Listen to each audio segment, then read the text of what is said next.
Well, at least everybody else is absolutely dreadful.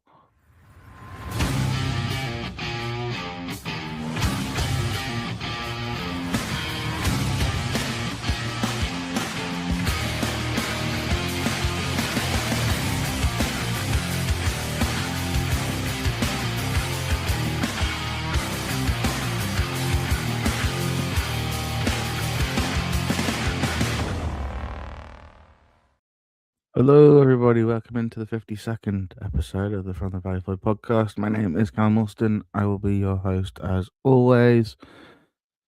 What episode was Leicester at home? Can we just do that episode all over again and say me having to sit here for the next 40 minutes? Ay. How we lost that game. How we've played 180 minutes against Wrexham this season and not scored a goal. Completely beyond me.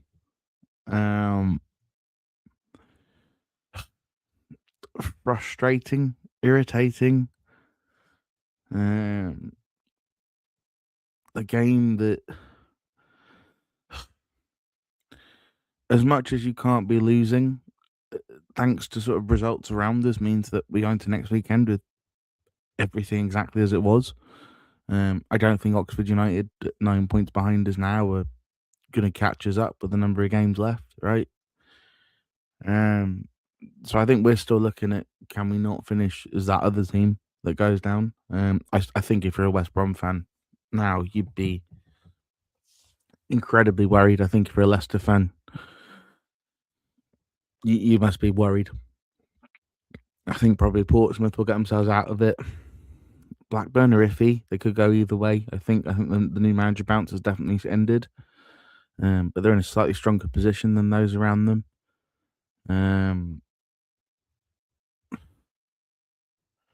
There was another chance to go double digits, clear the relegations, and I still think, look, if at any point we get to double digits, clear the relegations, and I think we're pretty much there.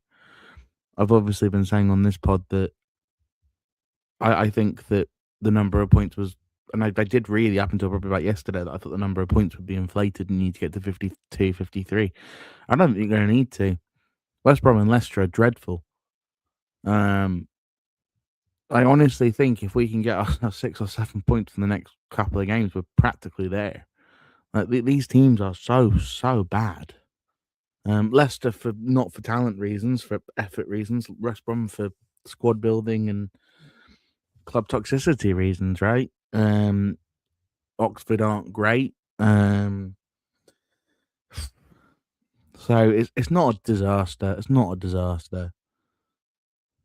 But how he played 180 minutes against that lot and not scored a goal is beyond me. How the 2 goals we've conceded have been conceded is beyond me. I'm really worried with some of the injury stuff that we've seen, but also a number of players who I think maybe have been slightly off the ball really impressed me yesterday. And as a team, I thought we played actually some really good stuff. Right? It was watchable. It wasn't hoofball. It was ball on the ground, ball playing around. I thought JRC was good when he came on. I thought Coventry was very good yesterday. Thought Sajenje was, Collins was brilliant. When he came on, I thought Lloyd Jones looked back to his best. Thought Amari Bell was Amari Bell. I don't get the Luke Berry thing. That needs to stop. Harry Clark is somehow a worse finisher than Tanto Aloafe, and that is a skill. Missing from 2 yards again. Thought Kelman was dreadful when he came on. Thought Miles looked good. The difference between the two of them when they came on was pretty apparent. Miles head up, endeavouring, and Kelman head down, looking like he didn't really want to be there. We missed Chambers quite desperately on the left, I thought, but I thought Kane Rams did an admirable job on his weak foot. Goalkeeper's a real worry. We'll get onto that in a little bit. But that doesn't look like a team that's going to go down. Right, that doesn't look like a team that's bereft of confidence. If we're on a goal, we're bereft of confidence. And we can't score more than 1 goal, and that needs to be sorted. But ultimately, the difference at this level is moments, right? And Nathan Jones talked about winning the moments. And in League One against worse squads, we were able to win the moments, right? Matty Godden often would win as a moment. against Wrexham twice. Ono Hernandez failed in a moment, and Okonkwo won them a moment. Yesterday, Okonkwo won them a moment, and Mannion didn't make the save he needed to make. And that's as simple as it is in the Championship sometimes, right? Doesn't mean it's the one player who doesn't react in the moment is the problem. I don't think that's the reason we lost the game necessarily. We can't finish. We can't score more than one goal, which means that every goal we concede, and I've said this all season, every goal we concede turns into an inquest, right? But for anyone sort of saying, "Oh, the goalkeeping, change the goalkeeper, I'll fix it." Well, yesterday, that's why I didn't do it. Distribution was worse than Kaminsky's, I thought, yesterday. He has to be saving that. I'm sorry. I know. Maybe some will think I'm harsh. I think Steve Brown on CAF on Charlton TV said it's a great finish. It is a wonderful finish. But it's right next to him. It swerves when it goes over the line. Right, it looks a better finish than it is because it swerves at the end. The moment it comes onto the goal line, he's right there. It bounces. It's difficult. I get that. At this level, if you want to be a starting number one goalkeeper in the Championship, you have to be stopping that. It's an XG of 0.04. And we're missing, 0.94, 0.93, whatever Harry Clark's was. Luke Berry not taking his shot on his stronger foot. I've never seen a player try to chop the ball back onto his weak foot. Just put your foot through it. Right, Harry Clark, it comes off, it's coming at speed. I get that. Just side foot it. Right, just let it hit you. It's going to go over the line. The Miles chance in the second half's more difficult. TC scores a goal that's offside.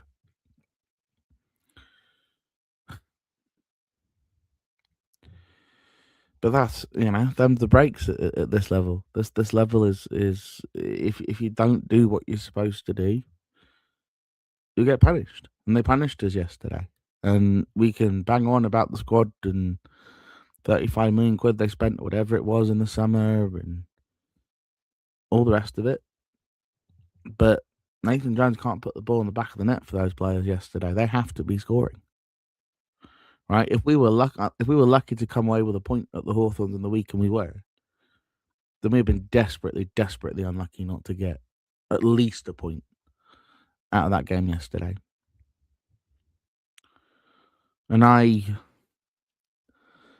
it's almost more difficult to sit here and talk to you about a game like that because there isn't anybody that was particularly bad. Right? There wasn't anyone that I thought was appalling really other than when Callum came on.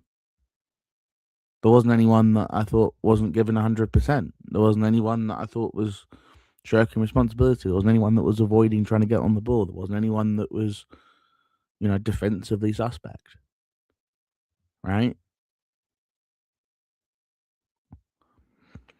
But we lost Collins at the end of that game by the looks of things. He was grabbing his hamstring. Reece Burke's been an absolute failure of a signing. I get it. We wouldn't have won at Bramall Lane without him. I've said that myself. But you can't have a centre-back that unreliable. He was kept out for 6 weeks because they earmarked a game like this to bring him back in the last 10 minutes.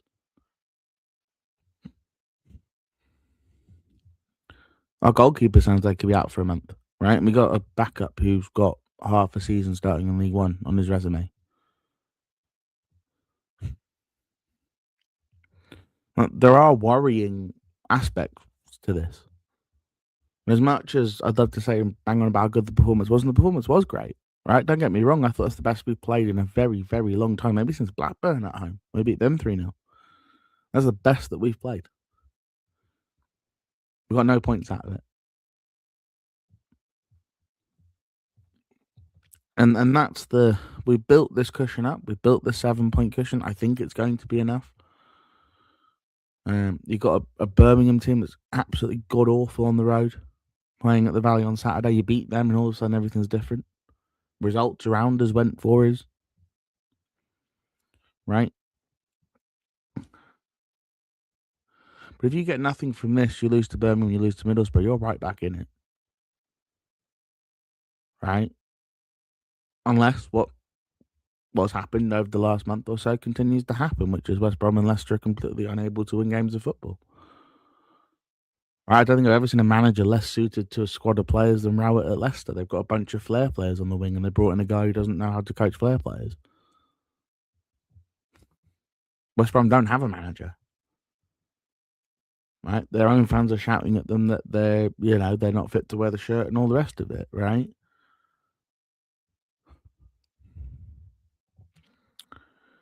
But I'm just frustrated. We've had 3 or 4 opportunities. You look at that Portsmouth game, you look at West Brom away, you look at yesterday.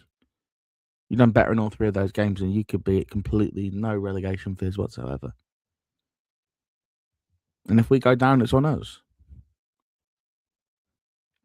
We go down, it's on us. And that's the long and the short of it. And I hate doing a podcast where I'm down, because I'm not even necessarily down in a sort of I want to blame somebody, but I don't. I don't think there's anyone to blame.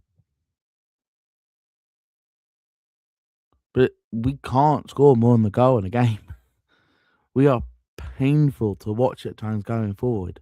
Yeah, we created 5 or 6 gilt-edged chances, but there was 40 minutes of a game on the in-between of that, where they created nothing, right? But we created nothing. And that's hard to watch for people. That's why it gets so negative in the stands, even when we lose certain games. Because even when we play well, there's limited entertainment, and I don't mind that. But we've won 1 in our last 5 now. Right, we're going on one of those sort of little slippy runs again. Right, which because of the teams below us, isn't necessarily the end of the world. Because we've built that cushion up, it's not the end of the universe. But our next win can't be at Hillsborough. We've got to get something somewhere now over these next couple of games. And I just don't know. I think Birmingham's the most likely, right? Their away record, as I say, is absolutely dreadful. And they are starting to slip into if they lose on Monday, they are basically in on the beach territory. If I was Chris Davies, I'd be worried about my job. If that happens tomorrow. Middlesbrough have dropped points at home to teams. They're not on a great run themselves.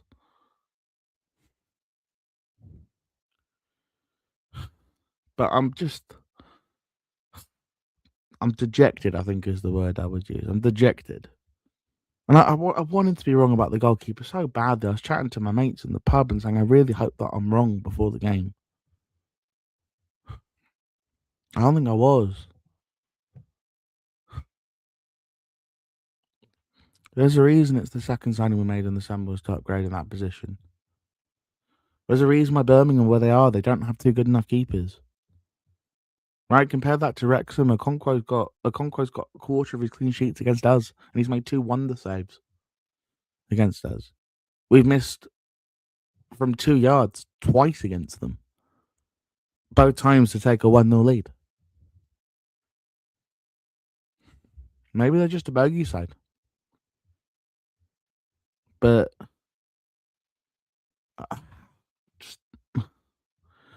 I hate that football in a circus chant at the end as well, because it's something that was completely taken out of context. I hate the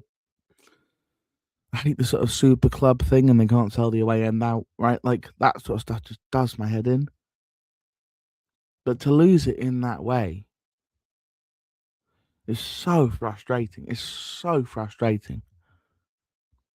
And my worry is that some of these patterns are constant. They are who we are.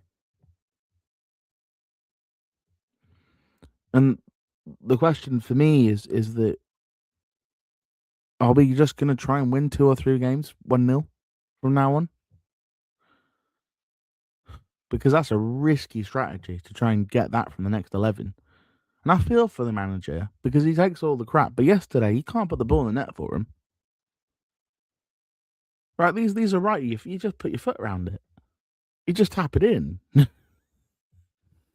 You just stay on side. By looking across the line, I think it's Dykes. And I know we make it easy, and it's professional football and all the rest. You just make the save, right? And I know we make it easy. It makes it's easy to watch and say that. I do understand that, but this is basic stuff, and it's costing us points week in, week out, and we're so inconsistent. And that's the worry: is that We play like that rest of the season, we'll finish comfortably mid-table. If anybody thinks we're going to play like that every single week for the rest of the season, I've got a bridge from Glasgow to Dublin to sell you.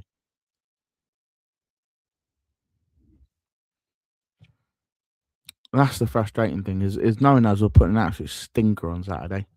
After that, we did it at QPR, right? We lost to Leicester at home. We thought we were great. We thought play like that against a team that's just lost 5-0, but and we just didn't show up. And that's my worry. That's my worry. That was a game you had to take 3 points from, and we didn't. And we had been bailed out by the teams below us, bailed out by Portsmouth doing a really stupid passing at the back. Bailed out by the fact that Blackburn don't have the talent that Derby do. Bailed out by Leicester and West Brom being toxic messes. And we've been bailed out all season by Sheffield Wednesday being a complete disaster. Right? But if it was a functional team, bottom of the league, of the table, things would be very different, I think. And so the ownership have to look at this in the summer and they have to go, okay, what sort of moves do I have to make? Because next season, as much as I don't think a Lincoln, with the amount of money they have, are going to be necessarily be able to compete, as much as I don't think that Cardiff's new youth revolution is very exciting. Are those players ready for the championship set up? I don't know. And they're still owned by Tan, who's a nutter, right? And then you look at the teams that could come up as Bolton. I'd be more worried. I think Bolton have, do have the finances to compete. But the other clubs up there, you go to Stockport are well run, but are they championship stay up material with what they have? I don't know. At least I can get the money back for Tanto if Stockport comes up, I guess. Sorry to be so down, guys. Yeah. Just frustrated, and I hope that I'm reflecting everybody else's comments. Right, let's say hello to a couple of you guys in the comment section. To David, I attended the match of the Valley yesterday and was left very frustrated. We missed so many scoring opportunities. Spotted Emma having a rant, which made me chuckle, to which Paul has said Emma having a rant, surely not. Also, was right. Lot to rant about. There was a lot to rant about, but it wasn't because we played badly, and that's kind of that's the frustration. It feels like that Leicester home game where you just almost couldn't wrap your head around it. That's what the game yesterday was. Robert, it's worrying that we had all those chances and couldn't score. Fortunately for us, most of the teams below us in the league table didn't win either. Yeah, I mean, hopefully my sort of opening monologue was all about that. Evening, Callum, hope all well. All is well, Tommy, except for the fact that I'm a Charlton fan. I thought we could not see another home game like Leicester again this season. I was wrong. Yeah, you think like you hope that just happens once. You hope that just happens once. Yeah, Stuart, I watched the West Brom watch on yesterday and they're supposed to resign to going down. I'm watching highlights. They did look dreadful. They are dreadful. They stepped up for one game against us, unfortunately. But they are utterly dreadful. And even when they stepped up, they couldn't beat us. Nathan Jones wondering get the defense right, but the attack, but not the attack. I don't think you got it wrong, Tommy. That's what I'm saying. Is you should just be finishing. I know it's easy to say. Right, I don't want to attack Harry Clark or Mannion or that's not really that's not what I'm interested in doing on this podcast. But sometimes it's like Luke Berry. I don't want to attack Luke Berry, right? But you have to finish those chances. You just have to. Paul says hello. Stuart says hello. Tommy, do we need a new forward coach? I don't know if it's coaching. Honestly, I don't know. Yeah, Stuart reminded me that be careful about Oxford. They beat us and then gain another win. They're only 3 points behind. Yeah, they are. I just think that West Brom and Leicester are so incredibly awful that, yeah, I just think Leicester and West Brom are so bad that even if Oxford did go on a bit of a run, I still think West Brom and Leicester are more likely to drop into that spot. My worry would be West Brom if they get a manager bounce of any kind because they're only 6 points behind. I still think we'll grind out another 7 or 8 points. And as Tommy says here, I think 48 should be that's probably about right. 48 is probably there.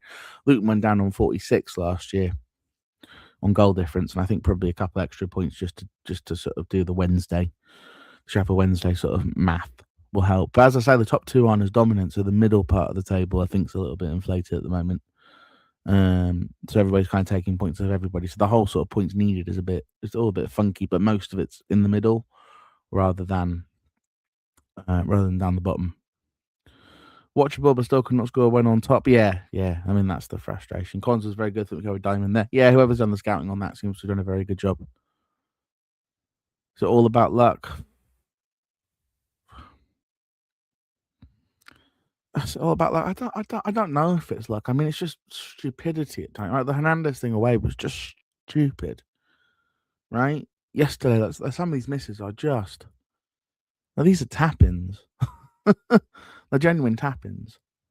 Coventry a bit shaky at times, but his effort was fully there. I thought it was absolutely fine, Arnold. I could be wrong. Genuinely, I could be wrong. You know, it's all opinion at the end of the day, isn't it? I'm worried about Sechenje with his hamstring. Then Maka becomes our option again. Not good. We aren't. Not good. We're not safe yet. I don't know if I don't think he does. I don't think he does because you can play Ramsey back at right centre. You can play. How did that work yesterday? Yeah, you may actually be right. Yeah, I don't know. I think Nathan Jones was saying they hope it's just a little niggle. We got a free week. Charlie's saying we'll be fine on 50 points. I think we beat Brum. It's a big thing. Wednesday and Oxford nick a few points. The gift of Wednesday is welcome. Yeah. I mean, if we don't cash that voucher at Hillsborough, as I say, the only reason we would go down is if we do it to ourselves. The idea of Leicester finding 15 points from somewhere at the moment, which is what they need to get to that 45 range, and we're not going to go 11. We're not going to lose 11 in a row, right? So for someone like a Leicester or West Brom to get to that number, we're still talking they need to win 4 or 5 games. I mean, the bottom 3 have won 2 games all year. Right, we're on the 1st of March. We're in March. They've won 2 games all year, and it was against each other. Right, maybe it's 3 games now because West Brom have won because Oxford beat West Brom. Right? The bottom is utterly dreadful. But you know, you're a couple of wins from basically being there. And I think we will get those couple of wins, but it's just frustrating. Sam with the uplifting. Unfortunately, I can't see us getting anything for the next 2 due to the lack of creativity and goal threat. I don't know if there's a lack of creativity, mate. I think we did threaten the goal. Birmingham blow hot and cold, Sam from Bulldog. I mean, they don't just blow hot and cold. They genuinely away from home. They've one of the worst records in the league. Like, they are dreadful away from St Andrews. And we did get a point against them away. And we deserve that point as well. So they're not a team I think are going to blow us away. Hopefully, if we play the way that we should. Do we know how serious Kaminski's injury is yet? No, it just says hamstring injury. The problem with the hamstring is that's a month, isn't it? So bring Cody back against Birmingham. It's a good question. It's a good question, you know. I don't know. Maybe Arnold's a good person to go to ask that. He's in the chat about. He's saying the Coventry is a bit shaky. I thought Coventry was okay. I don't know how much of it you want to change. That's the question here. I'm not sure how much change you want to make from a performance like that. But the issue for us, whenever we don't make changes, we look knackered. But we have a week off. Although didn't we have a week off after Stoke, so that didn't, you know, and then we lost to Portsmouth, so I don't know how much that helps. But having the full week, and we do have a day on Birmingham as well because they play on Monday, so I had 2 extra days. I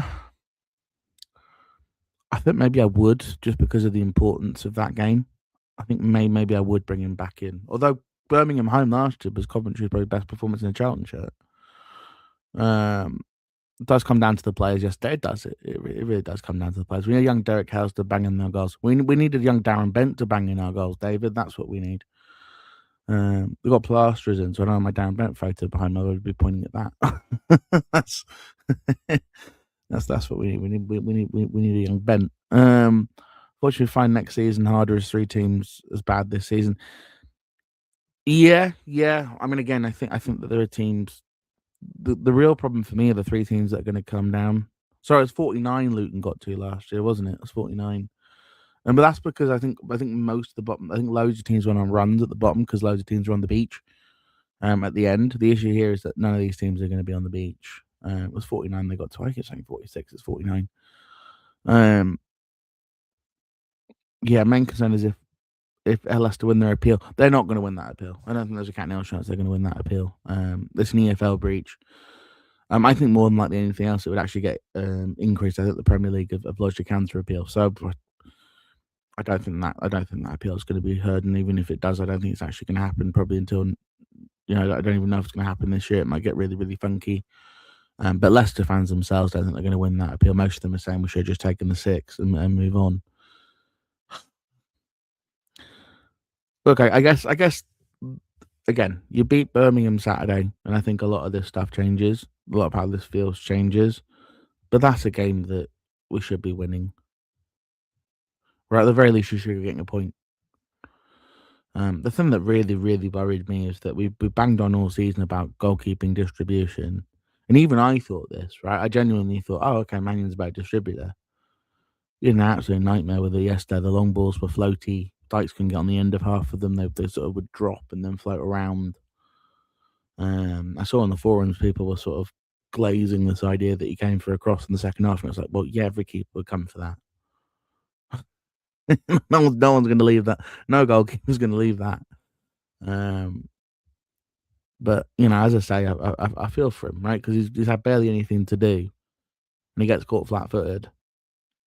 But at this level, getting caught flat-footed costs you 3 points, and that's the cost you a point, right? In this particular case, who couldn't score a darn goal.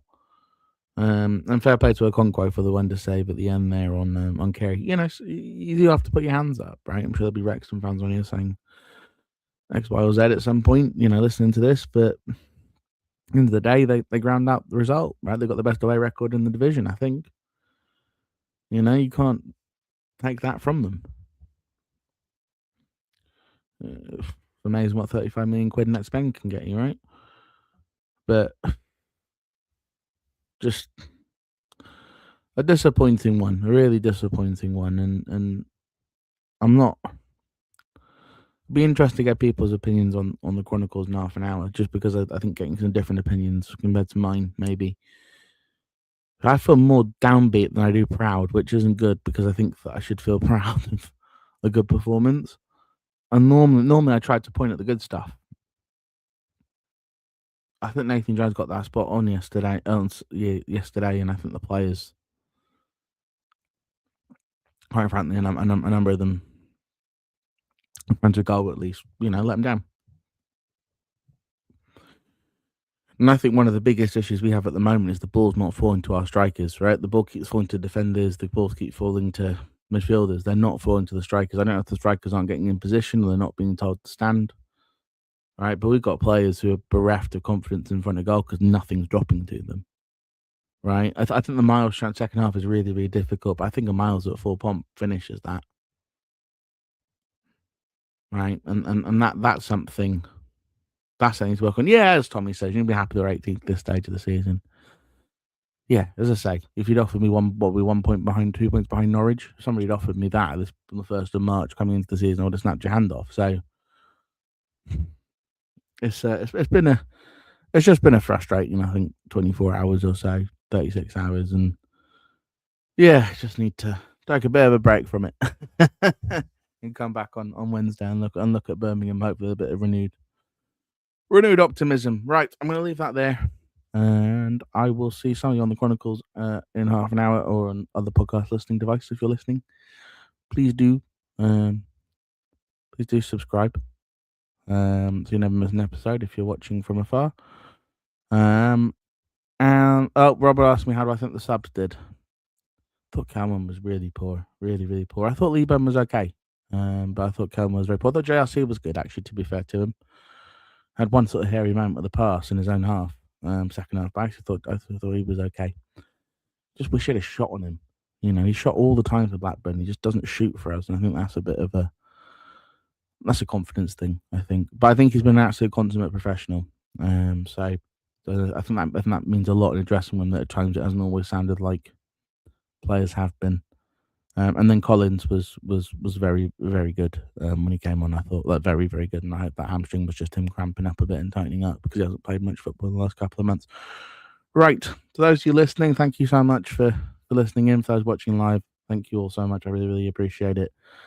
And I will see you on the Chronicles later. And I will see you all on Wednesday for a look ahead to the trip to the Valley for the Blues from the second city.